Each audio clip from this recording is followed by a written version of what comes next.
News Nuggety! I am on location, a different area than normal, but the news never takes a break, so News Nug does not stop. I'm going to take a bong hit and get into the 5 stories from last week. It's the 10th through the 14th of November, a News Nug update. You can find all the stories on Instagram, Twitter, and newsnug.com. As soon as this video is posted, I have last week's update recapped, and we get into this week.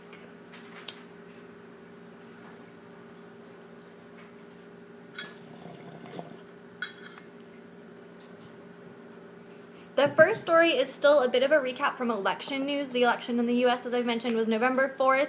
California is still seeing the results of some of the things that passed or didn't pass as a result of those elections.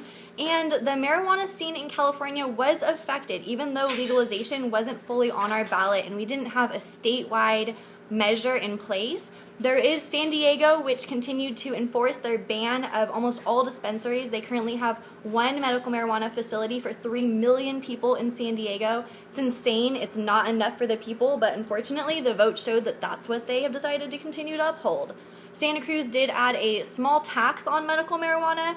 Santa Cruz continues to be a really thriving medical marijuana scene. It's my hometown. Go Santa Cruz. I love it. And there were a few other Northern California counties that went in favor of more restrictive regulations for medical marijuana and outdoor cultivation. Like Shasta County, outdoor cultivation was banned in all unincorporated areas of the county. And I think it ended up being like 59% of the county or something is now banned from outdoor cultivation for medical marijuana. It's pretty surprising because you think of California as a really progressive and medical marijuana friendly state, but the realities are there's been backlash from the lack of regulation that we have and the lack of understanding of what space and equipment is needed to produce the medical marijuana that we enjoy in dispensaries. So it's going to be something that continues to play out until we have statewide legalization and regulation. Fortunately, I don't really agree with a lot of the regulations that were upheld or continue to be in place after this election, but we will have another chance in California, and 2016 is looking like our shot for legalization. The next story, you might have seen the headlines. It was covered on a bunch of different news sites in a bunch of different ways, and it's basically about how marijuana affects the brain for long-term use. This study looked at daily smokers over decades of use. So that may be something like you and I can identify with, but a lot of average cannabis users are not daily smokers with decades of use. They're more casual people that just smoke here and there. When it comes to even the results of decades of use of medical or any marijuana use, there's still really not a lot of evidence saying that it changes the brain in a negative way. We are finding studies and results now that say conclusively it's changing the brain in some manner, but to jump to the conclusion that that's a negative thing and that our brain shouldn't be challenged or changed or grow as we develop as human beings, I think that's where we're really missing the point of these studies. The Young Turks are a modern news show. I think you guys should definitely watch them. I've only watched a few episodes. I don't watch every single one. I'm not like a huge The Young Turks fan, but whenever it's relevant, I definitely try and go get their opinions on it. And I really liked what Anna was saying when it came to this study, which is that essentially the brain may have changed in certain parts as a result of marijuana use, but it actually also rewired itself and made itself stronger to make up for any inadequacies in that area. So your brain actually makes up for whatever marijuana is doing to it and becomes a different and stronger brain. And that doesn't sound like a bad thing. It sounds awesome. So really liked hearing their perspective on it. The whole study is going to be continued to be redone, I'm sure, a million times. And I think time tells all. Marijuana use hasn't really shown to be that detrimental to the brain over long-term use. And we'll see more as we go. The next story, back into politics. News Nug lately has had a lot to do with the U.S. policies, how they're conflicting with each other. But we are also in a huge conflict with UN policies. When it comes to the United States, we've been passing medical marijuana laws for about 18 years now, I'm pretty sure, is California, 18 years. And the UN has had a lot of treaties and regulations in place that marijuana cannot be bought and sold, marijuana cannot be regulated, and it cannot be legalized in any way. So there is this article coming up that is kind of posing the question of whether the UN is going to be pursuing America in any sort of action, whether we're doing something wrong, or whether it's time for the UN to really reconsider their own treaties and regulations and whether they really need to catch up to the modern times and see that the world is changing. We're not the only country that's looking at legalization. So something that's definitely going to change, but it's interesting to see that the conversation is not just in the U.S. We're not alone in this, and the UN, a lot of people can agree or disagree with their policies, but if they start looking at you that as a country you disagree with them, I think it's a little bit frightening and a little bit worth paying attention to. Yeah.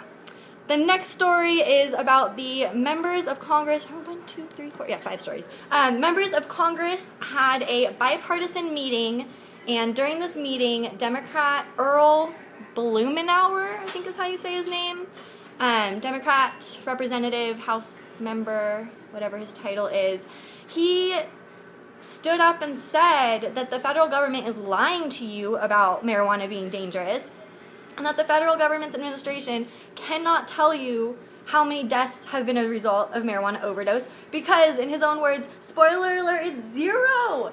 I can't even believe that a member of Congress is like, spoiler alert, it's 0, so boldly and so confidently about cannabis. I'm so excited about it. He loves the truth, and I was all about this. I don't know his policies a lot otherwise. I saw a lot of people from Oregon being really excited that he stood up for them, and I almost cried watching the video because I have dreamt of the day that politicians, House members, senators, people like that would stand up and say, you guys are idiots. Cannabis doesn't kill anyone. This is obvious. And it's happening now. That's really happening. It's incredible. So I almost want to cry talking about it now. I'm getting goosebumps. It's a really, really good thing.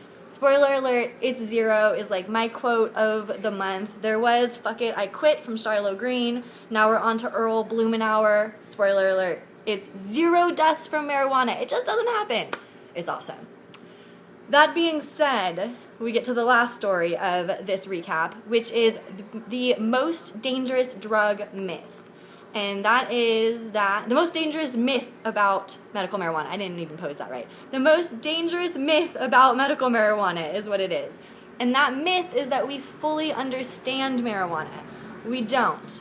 As I've said in other stories, we need so much more research. And the myth that these companies selling stocks and telling you exactly what marijuana is going to do in the medical industry and the recreational industry, and they can predict how your money is going to go, that's bullshit, and it's not going to happen. Even the medical professionals that can predict the laws that are going to happen and tell you, well, this is how it's going to be, and this is the truth of the plant. We still don't know. We're still learning. We've identified a few cannabinoids from cannabis. I don't think we're to the point that we've identified all of them, to my knowledge, or at least all of the benefits from all of the cannabinoids. There's still so much to learn.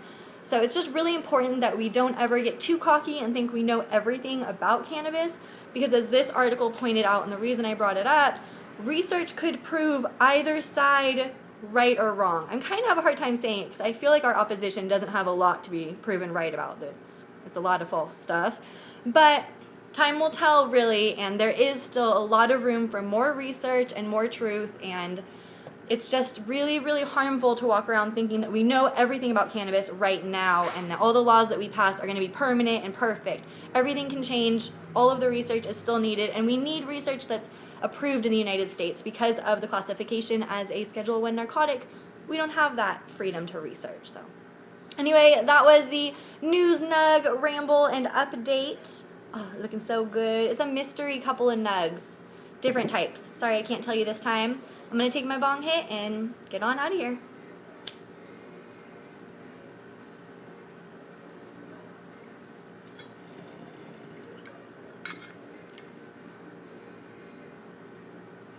Stay high, you guys.